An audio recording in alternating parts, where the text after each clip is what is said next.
I was wiping down table 7 when the daughter who robbed me walked into the diner laughing at my downfall, and in that instant, every bruise on my heart began throbbing again. My name is Marlene Hayes. I am 62 years old, and I never imagined that after a lifetime of honest work, I would be wearing a polyester uniform in a noisy San Diego diner just to survive.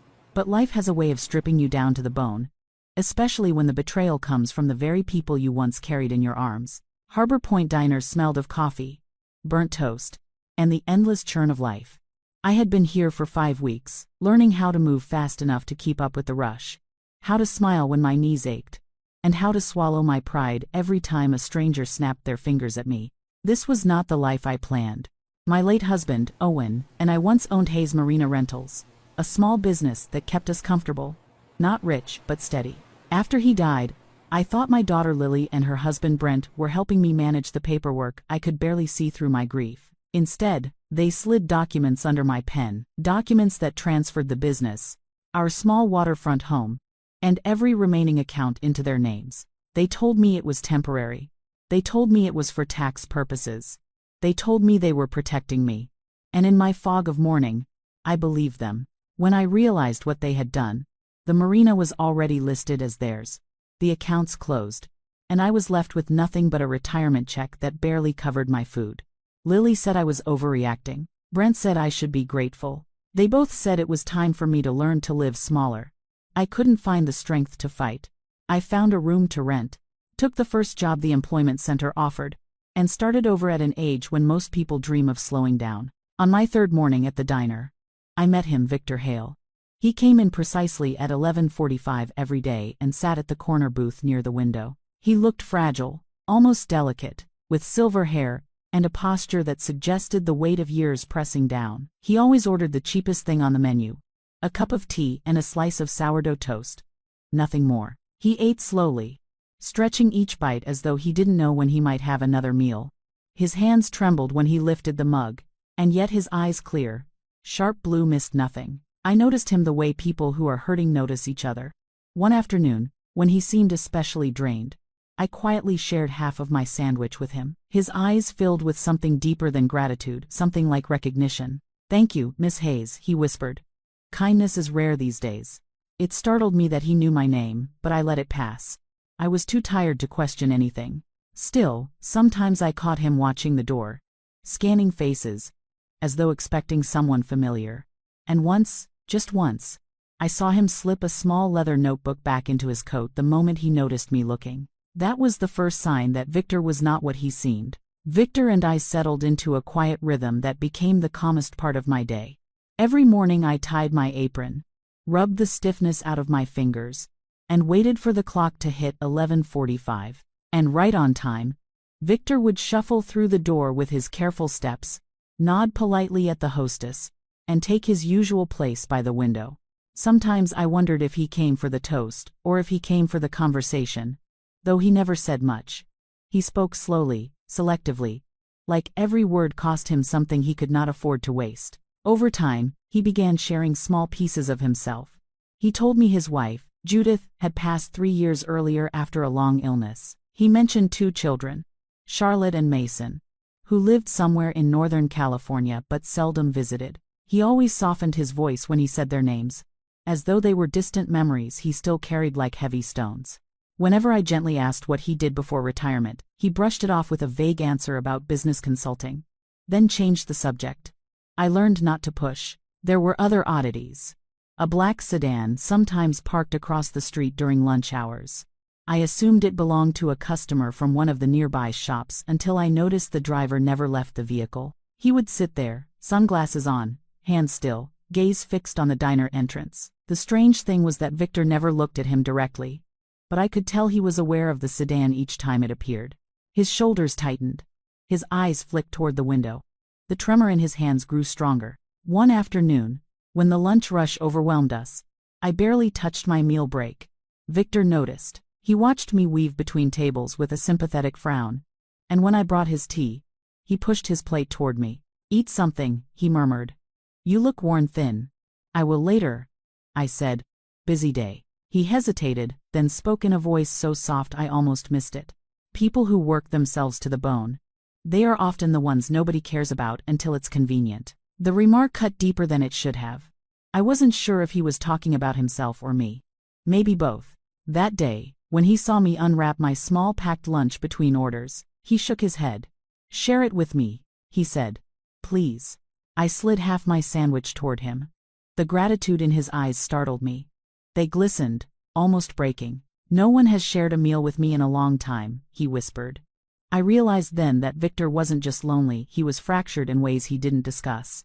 And yet, certain moments made me feel like he was studying me, searching for something he hadn't found in others. As I wiped the counter later, he asked quietly, "Marlene, do you think people who choose greed can ever find their way back to humanity?" Before I could answer, the black sedan door opened, and a tall man in a dark suit stepped out and walked straight toward the diner. The tall man pushed through the diner door with a calm, unsettling confidence. He didn't look around, didn't bother pretending he was there for food. His eyes went straight to Victor's table with the precision of someone fulfilling a task he didn't particularly enjoy.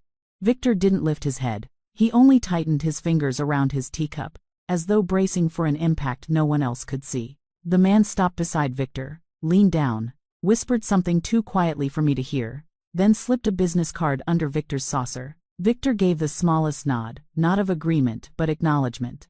The man left just as quietly as he came. No food ordered. No words exchanged with anyone else.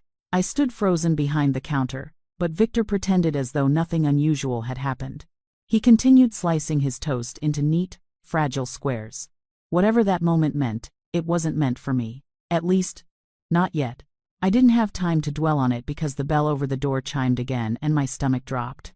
Lily swept inside with the confidence of someone who believed the world existed solely for her convenience. She wore designer sunglasses, a perfectly tailored cream jumpsuit, and that same smirk she used the day she told me I needed to accept my new station in life. She spotted me instantly. "Oh my God," she said loudly, to no one in particular. "You're still here." Conversations around the diner faltered.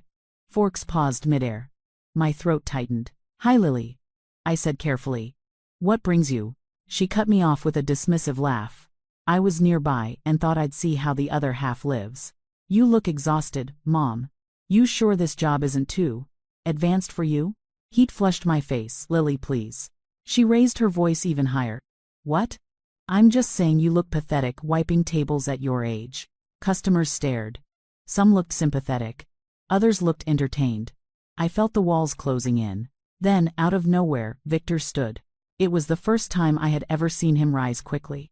The trembling hands, the frail posture, they vanished. He stood straighter than any man his age had the right to. His voice, when he spoke, was ice. "Enough." Lily blinked. "Excuse me." "You heard me," he said, stepping closer. "Sit down. Your mother is speaking." Lily scoffed, confused by this stranger daring to address her. "Who are you?" "Some lonely old man she's been pity-feeding." Victor's eyes sharpened. "You have no idea who I am." He reached into his coat and pulled out his phone. The same phone the man earlier had slipped a card beneath. His voice shifted lower, steadier, commanding. "It's Hale. I need a crew at Harbor Point Diner immediately. Entry Protocol 3. 3 words echoed like a warning. Seconds later, the bell rang again. 4 men in discreet tactical jackets walked in and formed a silent perimeter around the diner. Customers gasped. Lily stepped back, suddenly pale. Victor pointed directly at her. "You will not speak to your mother that way again." The room went still, and in that heavy silence, I realized Victor Hale was far more than a lonely old man with trembling hands. He was someone with power, and my daughter had just provoked him. The diner felt frozen in place, like everyone had inhaled at once and forgotten how to breathe. Lily stared at the 4 men flanking the entrance, her bravado collapsing in real time. Victor lowered his phone, his expression returning to that unsettling calm he wore so naturally. But now it carried a steel edge I had never seen before. "Mom," Lily whispered, her voice cracking. "What is going on? Who is this man?" I didn't know how to answer. Because the truth was simple and terrifying, I had no idea. Victor turned to me. His voice softened, but a quiet authority remained underneath. "Marlene, I think it's time we talked somewhere private." He gestured toward an empty booth away from the crowd. The security men remained still, a silent barrier between chaos and order. Customers whispered. But Victor acted as though he were discussing weekend plans instead of commanding a small army. Lily grabbed my arm. "Don't go with him." Victor didn't even glance her way. "She will be safe. Far safer than you are right now." Something in his tone made Lily release me instantly. I followed Victor to the booth, my heart pounding. He removed the leather notebook I had seen once before and set it on the table between us. His fingers rested on the cover. "Not trembling, not anymore. First," he said quietly, "I need to apologize.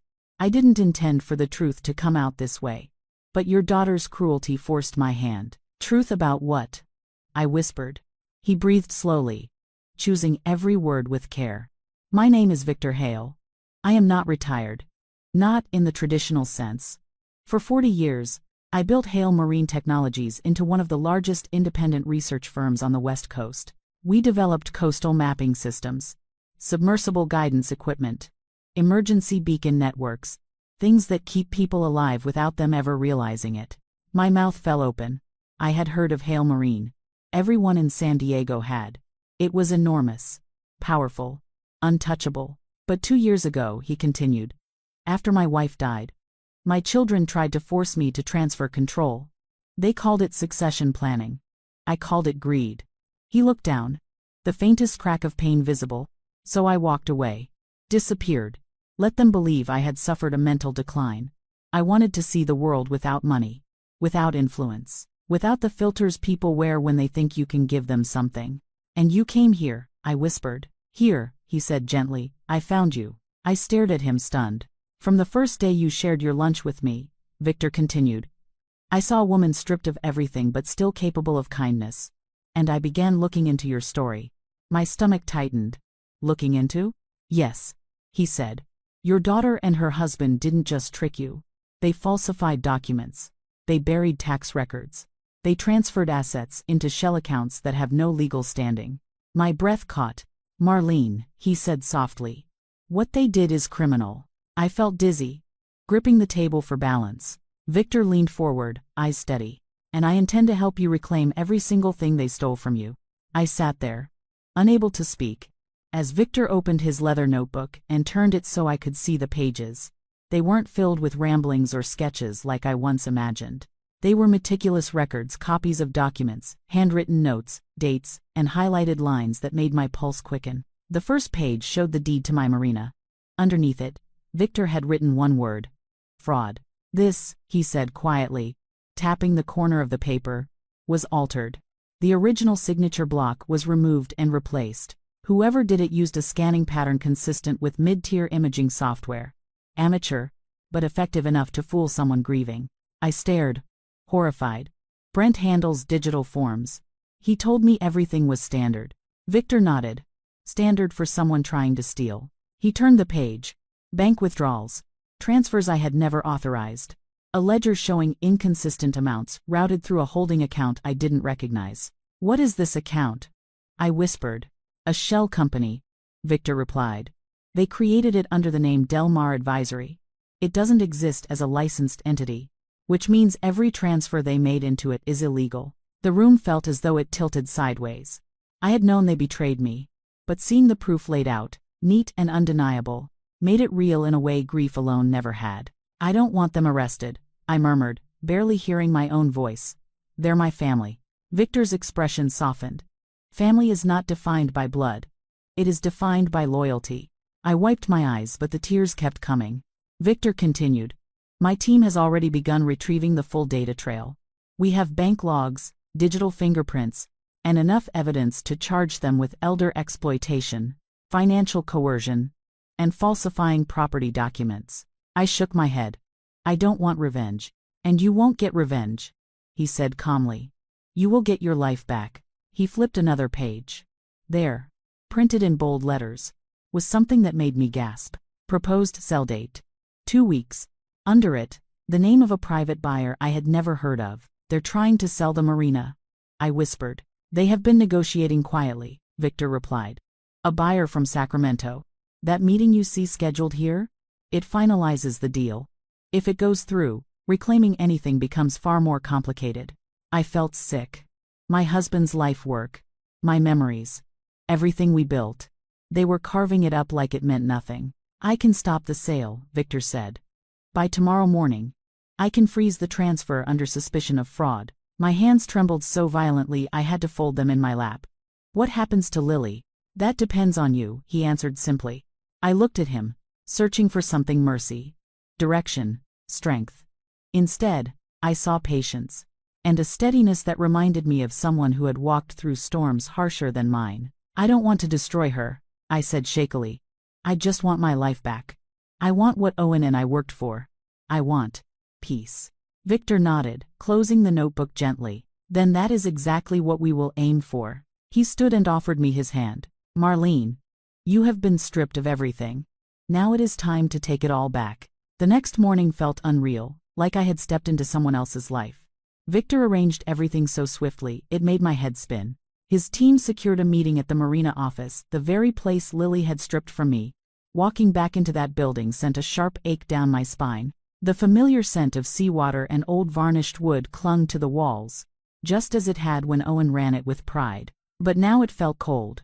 Stolen. Victor stood beside me. Calm, composed, his presence radiating a quiet force that settled my nerves. Two individuals introduced as legal representatives, one from San Diego, one from Los Angeles, waited by the conference table. They nodded politely but kept a professional distance. At exactly 11:15, footsteps echoed down the hall.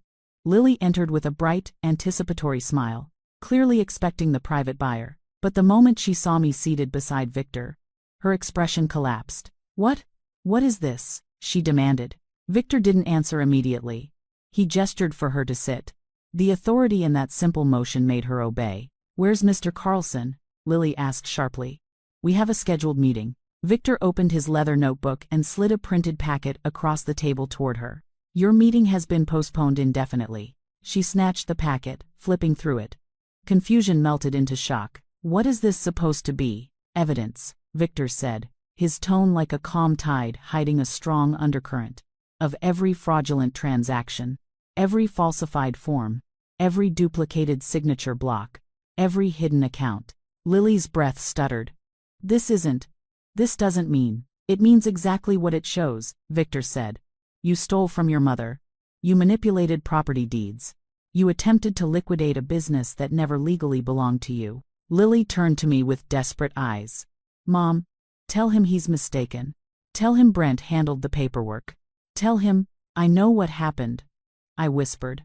"I know exactly what you both did." Her lips trembled. She looked suddenly much younger, much smaller. "Mom, I didn't mean, it was just easier. You were grieving. You didn't understand. We thought," Victor interrupted softly. "Greed often disguises itself as practicality." Lily's shoulders sagged. "Are you going to have us arrested?" Victor opened another document and placed it between us. "That depends on what you choose." She stared at him, horrified. "You will return every asset, every account, and every percentage of equity to your mother. You will commit to 1 year of financial ethics counseling and restricted access to her life. If you comply fully, no charges will be filed." "And if I don't?" she whispered. Victor didn't raise his voice. He didn't need to. "Then your actions qualify for felony prosecution under California codes of elder exploitation, fraudulent transfer of property, and intentional misrepresentation. You will face trial, and prison is a possible outcome." Lily's legs buckled. She collapsed into the chair, tears spilling down her cheeks in shaking waves. "Mom, please," she choked out. "I'm sorry. I'm so sorry." For the first time, I saw the fear in her eyes, not fear of Victor, but fear of what she had become. I reached across the table and touched her trembling hand. "Then sign," I said gently. "And let's start again." Her hand shook violently as she picked up the pen. And with a long, broken sob, she signed my life back to me. 6 months passed, and life slowly stitched itself back together in ways I never expected. The marina was legally mine again. I spent mornings unlocking the office just as Owen once did, breathing in the scent of salt water and fresh paint after Victor quietly funded renovations. I didn't ask how much he spent, he didn't volunteer the information. It felt like he was restoring a part of me that had been ripped away. Lily kept her word. She attended counseling, held a modest job, and respected every boundary. Our relationship remained fragile, like touching glass that might crack under too much pressure, but at least it was real. Brent, on the other hand, packed his things and moved out of state. I didn't mourn the loss. Victor visited the marina often. Sometimes with coffee. Sometimes with news from his legal team. Sometimes just to sit on the old dock in comfortable silence. He seemed lighter, more grounded, as though shedding his hidden life had allowed him to breathe. But there was still something unresolved: his children. One warm afternoon, as I sat at my desk sorting through new rental contracts, a knock sounded on the door. I assumed it was Victor. Instead, a tall woman stepped in, wearing a pressed navy blazer and a guarded expression. "I'm looking for Marlene Hayes," she announced. "That would be me." She studied me with cool, sharp eyes. "I'm Charlotte Hale." My pulse spiked. The daughter Victor said barely spoke to him. Before I could respond, she continued, "I want to understand why my father is rearranging his entire estate. Why a woman he's known for less than a year suddenly has influence over decisions that were once family matters." The accusation in her tone stung more than I expected. "I'm not influencing him," I said softly. "Victor makes his own choices." Charlotte's jaw tightened. "He updated his estate plan. He assigned new beneficiaries. He restructured the inheritance my brother and I were supposed to receive. And all of this happened after he met you." I felt my breath catch. I hadn't known he made changes. He'd mentioned intentions. Possibilities, not that anything had been finalized. Before I could answer, the door opened again. Victor stepped inside, holding 2 coffees, and froze at the sight of his daughter. "Charlotte," he said quietly. She turned on him. "Why her? Why replace your children with a stranger? Do not raise your voice to me," Victor said. But there was hurt behind his firmness. "I replaced no one. I simply chose to give value where value was given to me." Charlotte scoffed. "And what did she give you?" Victor set the coffees down and looked at her with a pain so raw it silenced the room. "She gave me kindness," he said. "The one thing my own children have not offered in years." Charlotte's eyes filled with anger and something deeper. Something that looked like denial cracking. "That's not fair," she whispered. "We stayed away because you shut us out. You told us nothing. You disappeared. And when I grieved your mother," Victor said softly, "you saw only my vulnerability, not my humanity. You wanted control, not connection." Charlotte flinched. He continued, "Marlene is not taking anything from you. She is simply the person who showed up when you didn't." Silence pressed heavily on the room. Finally, Charlotte's voice trembled. "Is it too late?" Victor's shoulders softened. "Not if you're willing to rebuild honestly." For the first time, Charlotte's facade broke. She nodded stiffly, wiping her eyes. "Then, show me where to start," she whispered. Victor reached out a hand. She hesitated, then took it. That afternoon, the 3 of us sat on the dock, feet dangling over the water as the sun dipped low on the horizon. No accusations, no shouting. Just quiet breaths and small beginnings. And for the first time, I watched Victor's fractured family take a step toward healing, not through wealth or power, but through something far simpler: truth. In the months that followed, peace returned to my life in small, steady waves, gentle at first, then strong enough to carry me somewhere new. For the first time since Owen's passing, mornings no longer felt heavy. I woke before sunrise, brewed my own coffee, and walked along the marina docks, as if reclaiming the familiarity of my former world. Each plank under my feet reminded me that I had survived the kind of loss that breaks people down to dust. And somehow, from that dust, something unexpected had bloomed. Victor and I never labeled what grew between us. It wasn't romance, though there was deep affection. It wasn't just friendship, though it had started that way. It was a partnership of 2 people who had been broken by those who should have loved them most, and who had chosen, quietly and carefully, to build something stronger out of the ruins. He often joined me on those early walks. Sometimes he brought pastries from a bakery near his new townhouse. Sometimes he brought stories from his meetings with Charlotte and Mason, who were slowly, cautiously rebuilding their relationships with him. They had begun to understand that their father had not abandoned them. He had stepped away because he needed to see who they were when he could give them nothing. One morning, as the sun painted gold across the water, Victor handed me an envelope. Not heavy, not formal, simple, almost humble. "This is for you," he said. I opened it carefully. Inside was a document stating that I now held partial ownership in a new community program he had launched, the Hale Marina Initiative, dedicated to supporting widows, seniors, and small family businesses at risk of financial exploitation. This is your story, he said softly, turned into something that will protect others. Emotion tightened my throat. Victor, I don't deserve this. He smiled gently. You deserve more than you think. You kept your heart open when every reason told you to close it. We sat together on the edge of the dock as fishing boats hummed out into the harbor. A seagull landed a few feet away, bold and curious.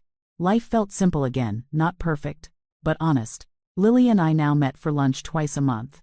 She struggled with shame and guilt, but she was trying, really trying.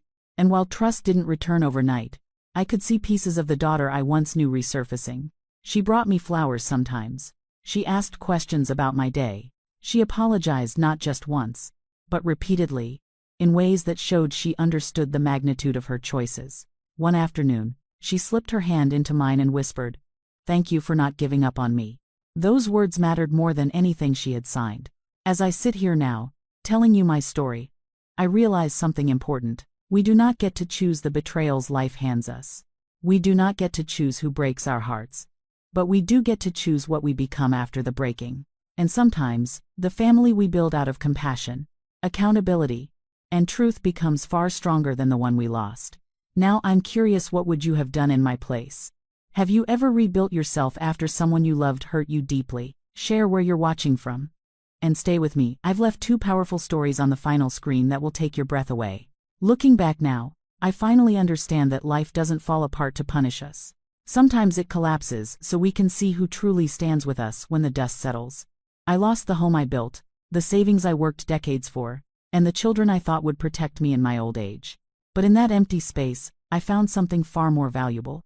The courage to rebuild myself and the wisdom to recognize genuine kindness. I learned that family isn't defined by blood, but by the people who choose to honor your worth. Justice may come slowly, but it arrives with a clarity that heals. And above all, I discovered that even after betrayal, your heart can open again stronger, wiser, and more compassionate than before. Now I want to hear from you. What lesson did you take from my story? And you're watching from which city?